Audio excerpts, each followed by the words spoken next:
After virtue, chapter 14. There does not appear to be a singular vision of virtue, so argues Alistair McIntyre. When examined historically, the multiple versions of virtue seem to contradict and even negate one another. So is virtue then just a social construction? Is it just arbitrary? Though consistent within one culture or one tradition, it does not seem to be binding on another, not transcendent. It does not seem to be true at all times, at all places, or on all people. It's just adapted for a time and a place and a situation and a people, but not binding on all. That would seem to be the case since there's so many different and conflicting versions of virtue. Let's just take taboo, as I discussed from a previous chapter and previous lecture. Judeo-Christian virtues, for example, sex only for a married man and a married woman, and only within the bounds of marriage, and it is restrictive and monogamous. However, we ought to eat communally. Not only can we eat communally, but we ought to eat communally. Sharing food at a common table is not just permissible, but a good thing, even a necessary thing. And of course, it's co-ed. Men and women eat at a common table. But then, McIntyre brought up the issue of Polynesia. In Polynesia, at some point historically, you can have sex with multiple partners and no one really seems to mind. However, men and women cannot eat together. That's taboo. Or Homer's virtues that we like. Homer thinks physical strength is a virtue. To be a mighty warrior is a virtue. Aristotle, on the other hand, thinks a virtue is restricted to being an Athenian gentleman, beneficence, generosity, phronesis, which is prudence or practical wisdom, the stuff that is befitting of a gentleman with leisure time, someone of some considerable wealth and status. And that's very different than Homeric virtues. Aristotle's virtues are not Homeric virtues, and vice versa. The New Testament version of virtues, love, patience, and kindness, also the fruits of the Spirit, the Beatitudes. Homer would not really have any respect for Jesus or the Apostle Paul as a man of virtue. Jane Austen, her virtues are to be considerate of those around you, consider their feelings and their best interests. And by the way, Jane Austen was a Christian, and her virtues were profoundly Christian. Ben Franklin has his virtues. Ben Franklin, a man of the American modern Enlightenment. His virtues were about practicing self-restraint, control your passions, be careful, be cautious, save your money, work very hard. Why? So that one day you can be very rich and influential. That's a telos of Ben Franklin's virtues. Rich and powerful, but then use that to help other people around you. And so these are all very conflicting virtues. If you just take the virtues of any one of these people, they don't cohere necessarily together. In fact, sometimes some people would look at the other people and say, you actually lack virtue. Do these conflicting virtues have anything in common? Is there any such thing as a universal kind of virtue? After all, we said virtue is kind of analogous to building a scientific universal binding on all principles of laws, like gravity. Gravity is true for all people. What does it take to really be a genuine virtue, according to Alistair McIntyre? I think this is a really good question. Well, one quality is telos. Aristotle, believed that you can be what you can be. The telos is to be what you ought to be an optimal human being. For Jane Austen, the telos is to get into a great marriage. For Ben Franklin, telos is to get rich and influential. The social context and position also seems to be a relevant matter. For Aristotle, to be virtuous, you need to be a gentleman, a man of some wealth. Virtue is deeply rooted in your position in society. For Homer, the social, you are to act like a warrior. Your position is warrior, defender of people. So defender of your polis. So you're acting out your position. You can't divorce virtue from social position and societal role. That is how you know you are a good and virtuous person, by saying, are you acting out your role? Are you actually acting out your position? For example, I'm a good and excellent virtuous ship captain acts like a virtuous ship captain. You judge the man as a ship captain based on if he's actually playing out his role as a ship captain. We discussed that example from our earlier chapter. So being a virtuous person does not make sense unless you understand the role you're supposed to play out.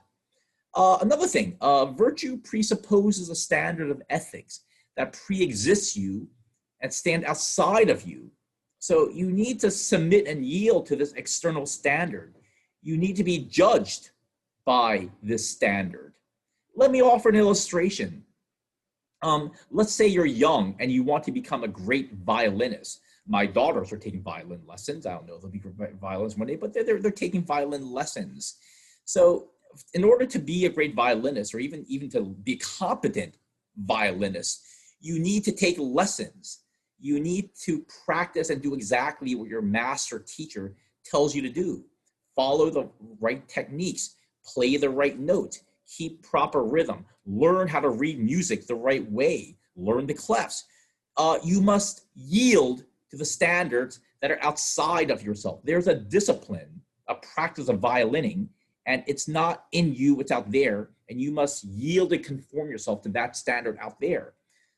This is what you cannot do, okay? This is a wrong way to be a violinist, or the vicious or not virtuous way of being a violinist. You can't just make stuff up and play randomly, or play whatever comes out of your heart. And the only guide, the only standard, the only technique is that which comes out of your heart and subjective desires and impulses. And if an instructor or master comes to you and tells you that you're doing it wrong, your response is, I reject your rules and judgment. I listen to the muse of my own heart. My standards are written within, not out there. Okay, that is not virtue. That is not how to become a violinist. So to round out the illustration, learning to play music the right way is like learning virtue. The standards of moral behavior, they exist before you were born, or tradition, and they exist outside of you, objective. And your moral behavior, your behavior will be judged by these standards. That is virtue. Another thing that he talks about is this idea of internal versus external goods. This is very interesting. Virtue is about the internal good and cultivating the internal good. So in order to become virtuous, we need to identify the internal good. I like McIntyre's example, a chess player. So just to repeat his story, which I find very interesting. Suppose they offer to pay a boy $1 to play chess with me every day. They offer to pay the boy $1 every time he wins. And they make it clear that I will play hard. I'm not going to go easy on him. So winning against me will be very difficult, but not impossible. So you have to so I tell the boy, you got to keep practicing all the time. And every time you practice, you will get better. Your skills will increase. And as your skills increase, you up the possibility of actually beating me in a game, and you'll win $1. Okay, so for the boy, cheating and getting away with it is a possibility. And the boy might. He may come every day and play, and he never gets good at chess because he cheats. And he only does it to get paid. That's the only reason why he's playing chess every day is to get paid. His heart's not in it. So the boy is benefiting from external goods, which is money. Money is a legit good, but it's an external good. But at this rate, if he never tries to play chess, he never tries to get better at it, if he only does it just to show up and lose or whatever, or if he wins, it's only to cheat, he never develops any internal goods. Now, what are the internal goods? Well, let's imagine an alternative. The boy initially plays chess just to get money. But along the way, almost imperceptibly, he learns to love the art, the beauty, the elegance of chess, the logic, and he develops this passionate spirit of competition, a desire to be excellent at something, desire to learn more techniques and strategies, exploring the history of chess and the long dialogue of hundreds of years of chess that's developed over the years through various players disciplining one another and playing against one another and understanding how these ideas develop. He cultivates a personal discipline, a relentless desire for personal improvement. That is the external good of chess. And that is the internal good of chess. That beauty, elegance, logic, and a desire to keep improving, that's self-discipline. That is the internal good. And what was once only something that he did for an external good, get money, is then replaced by the internal good. And after a while, this boy will play chess all the time, whether he gets paid or not. In fact, this boy actually might pay money to join a chess club so that he has the opportunity to participate in this project of self-improvement and excellence and beauty and logic and elegance. There's no longer the external good, which is to get paid. There's only the internal good. That is what an internal good is. And virtue is about the internal good. On a more personal story, I'm a bit concerned about my girls in church. I like my church, don't get the wrong idea, but I'm a little bit confused. My one daughter loves church. She's in 5th grade. And I ask her, why do you love kids' church? Why? And she answers to me quite, openly and honestly. Every week she gets candy. She loves church retreats, especially. Why? Because they serve amazing food she can't get at home. In this case, it's instant spicy ramen and cup to kind of add hot water to. Terrible stuff for you, by the way. I like it, but that's why you ask her, why do you love church? I love church. What do you love about church? I love the yummy food they give me. They give me candy every week. Okay. I think there are many reasons why one ought to go to church. There are many good things that come from the practice of attending church, being part of the church. Worshiping God for one, that would be the primary internal good. I mean, it's fine for what it is of this age. But will she ever appreciate church for anything other than the source of candy or spicy ramen? The love of food will have to eventually become eclipsed by the love of God at some point. Or so I hope. So the internal good of going to church would be a love of God, a love of worship, a love of the people of God. The external good for my daughter is candy. But, even for adults, you might love church because, maybe they just serve really good coffee and danishes, and maybe it's a good way to make make sales if you're insurance salesman or something, right? Or it's a good way to make connections for business purposes. That's an external good. Well, what's a real internal good? Well, love of God, love of worship, right? So these things you have to separate and understand the difference between internal good and external good. Let's take school, the age-old dilemma, something close to my heart. My students, why do you come to class? Why do you learn? Or for that matter, not learn? I suppose for some or many, they just want to get A's, not you guys, of course, but in general, my generic students, my gen ed students, if you will. So some of these students, I fear that they will do what it takes to get A's. So they do the readings, the papers, the study for the exam. But why should you desire to get an A? Well, I suppose some would say to get a great job, make lots of money, or get the best job I can, to make the most money I can, so I can do the least amount of work I can eventually for the most amount of money. Or maybe you want to get A's to get into medical school and you can't get a B- or a C on a gen ed class. That would hamper your ability to get into a great medical school. Well, why do you want to go to medical school? To get a great job, make lots of money. Or maybe you want to get an A in my class to go to law school so you can get a great job, make lots of money. Jobs and money and prestige, these are external goods. So if that's the case, then what's to stop my students from cheating, getting caught and having this on your record, and then not getting, because then you can't get a great job and make lots of money, thus you don't cheat.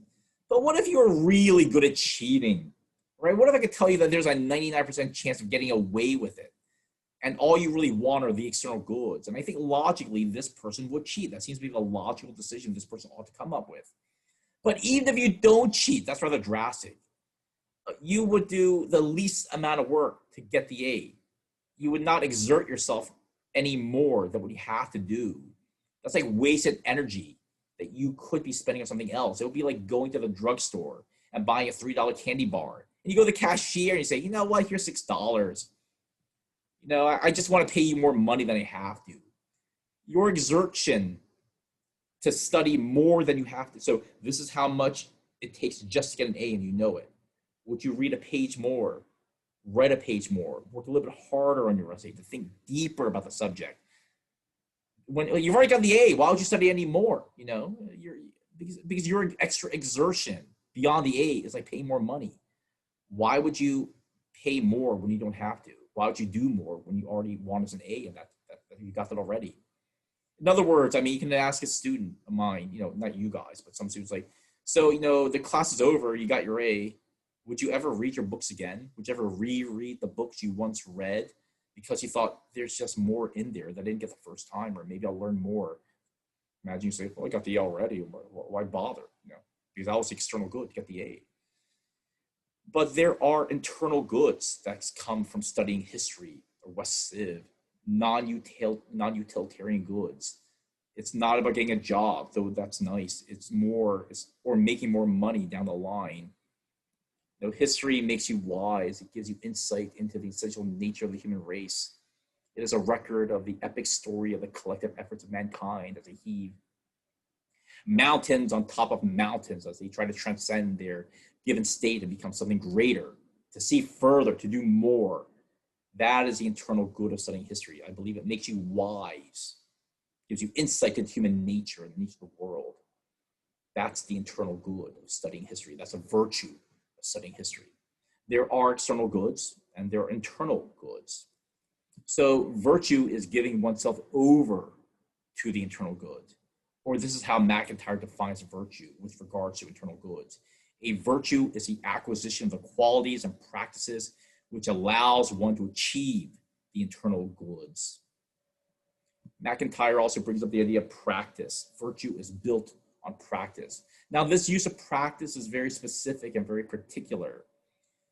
It is to allow yourself to be judged by authorities, to submit yourself to be judged by others. Practices, again, like the violinist, if you will, right? Or the chess player. Practices is not just a set of skills. Practices do not have goals set for all time. Rather, you're putting yourself in dialogue with your masters in history. The goals are always in a state of conversation, constantly evolving in a relationship with current and past members and forms of the past, but also open to evolution. And let's go back to the violinist. Remember, there's a bad violinist who just makes up stuff and refuses to learn external standards and will not be judged by the master instructor. Then by contrast, there's a virtuous student who learns the external standards and then is judged by the master instructor. And yet art does change and evolve. New interpretations of art can develop. Well, how? It's not for the young student to develop new ways of playing when he or she has no experience or is utterly ignorant and unskilled. Rather, the masters in dialogue with each other in the past, especially in being steeped in the past experience of thoroughly having the virtues of violin, just seep every cell of their body. In dialogue with the past and one another, they can gradually, cautiously, and in an informed manner develop new interpretations of how to play the violin. Let's take the example of the university. The goal of the university is to have a conversation about what it is to be a university. As a university, we ought to be talking all the time about what we are doing. It doesn't have it doesn't have a goal like make graduates who make lots of money. That's not the point of university.